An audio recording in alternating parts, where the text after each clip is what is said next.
Hello అండి, welcome to my channel. అందరు ఎలా ఉన్నారు? అందరు బాగున్నారే అనుకుంటున్నాను. ఈరోజు ఏం చేస్తున్నానంటే తెలంగాణ స్పెషల్ పొంగల్ అండ్ కటాయి. ఇది ఓల్డ్ సిటీ సైడ్ చాలా చేసుకుంటుంటారు. ఇప్పుడు అది చేద్దాం. దీనికి ఒక కప్పు రైసు, హాఫ్ కప్పు పెసరపప్పుతోటి దీన్ని చేసుకోవచ్చు. ఇది కడిగేసి బియ్యము పప్పు కడిగేసి దీనికి మూడింతలు వాటర్ పెట్టేసుకొని స్టవ్ పైన మెత్తగా అయ్యేంత వరకు ఉడికిస్తూ ఉండాలి. అప్పుడు మన పొంగలి రెడీ అయిపోతుంది. ఇది అడగంటకుండా మధ్య మధ్యలో కలుపుతూ దీన్ని మెత్తగా మనం రైస్ కుక్ చేసుకోవాలి. రుచికి సరిపడంత salt, ginger powder, pepper powder వేసుకొని మనము ఇప్పుడు కలిపేసుకుందాం.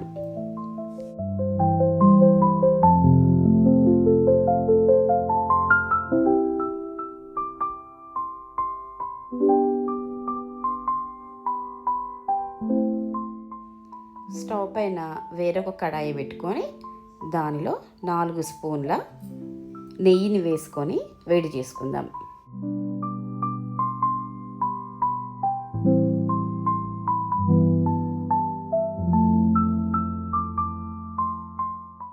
ఒక స్పూను ఆవాలని, ఒక స్పూను జీలకర్రని, 4-5 ఎండుమిర్చిని, ఒక గుప్పెడు కాజును, 4-5 రెమ్మల కరివేపాకుని, ఒక హాఫ్ స్పూన్ మిరియాలను వేసుకొని పోపుని ఫ్రై చేసుకుందాం.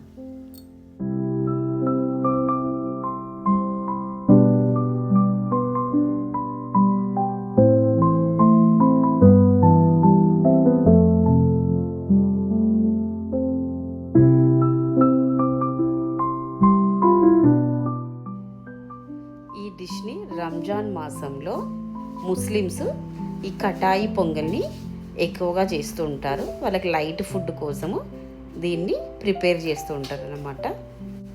నేను మా ఫ్రెండ్ వారి ఇంట్లో ఇది నేర్చుకున్నాను.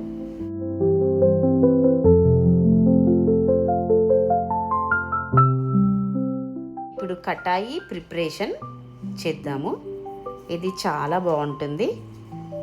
ఉత్త రైస్, ప్లెయిన్ రైస్లో కూడా బాగుంటుంది. స్టవ్ పైన ఒక పాత్రను పెట్టుకొని పాత్ర వేడెక్కిన తర్వాత ఆయిల్ వేసి అందులో 1 స్పూన్ ఆవాలు, జీలకర్ర, 4-5 ఎండుమిర్చిని, సన్నగా తరుక్కున్న పచ్చిమిర్చిని, సన్నగా తరుక్కున్న ఒక ఆనియన్ను వేసి కొంచెంసేపు ఫ్రై చేసుకుందాం.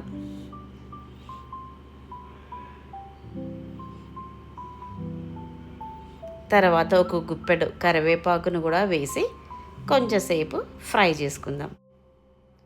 దానిలో ఒక హాఫ్ స్పూన్ పసుపుని, ఒక చిన్న సైజు నిమ్మకాయంత చింతపండుని రసంగా తీసుకొని ఆ రసాన్ని వేసేద్దాం.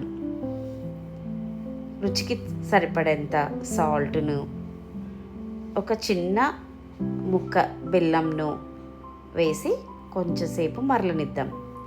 ఇప్పుడు ఒక గిన్నెలో 1 స్పూను శనగపిండిని, దాంట్లో వాటర్ వేసి పిండిని కలిపేసుకుందాం. ఆ పిండిని కూడా ఈ చింతపండు వాటర్లో వేసి మరగనిద్దాం. మన టేస్టీ యమ్మీ కటాయి రెడీ అయిపోతుంది. Thank you for watching Mridula's corner. Please like, share and subscribe my channel. Thank you.